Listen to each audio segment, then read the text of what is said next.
Mexico had been weakened by the Social War, the War of Reform, and was unable to pay its debts.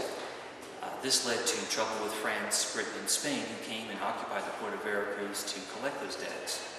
The French, under their Emperor Louis Napoleon III, had other plans, though. He set up the guy with the big whiskers over here, it's in the dark, you may not be able to see him too well, Maximilian of Austria, as Emperor of Mexico.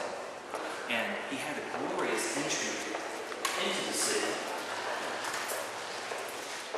massive parade and installation in the capital.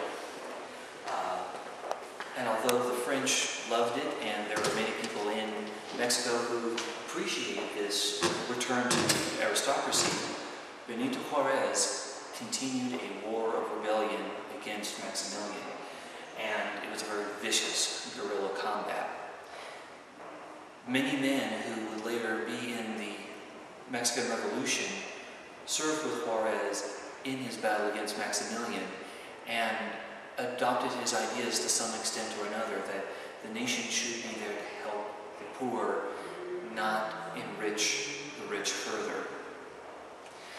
One of these guys that would help out a lot was General Porfirio Diaz, who was a general for Benito Juarez and had a key victory against the French arms.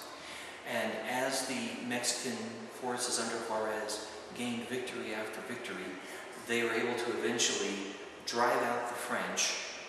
And the French told Maximilian, if you want to come with us, we'll take you back. And Maximilian said, no, I've adopted Mexico as my nation. I will die for it. Well, the Mexicans gave him that opportunity. Just outside the city of Caracol is where Maximilian was executed, along with his two chief advisors. Juarez ordered the execution in spite of the fact of other nations begging for clemency, because he said, we have to show that there is a penalty for doing to Mexico what he did in league with the French. He betrayed our nation, and for that he must die.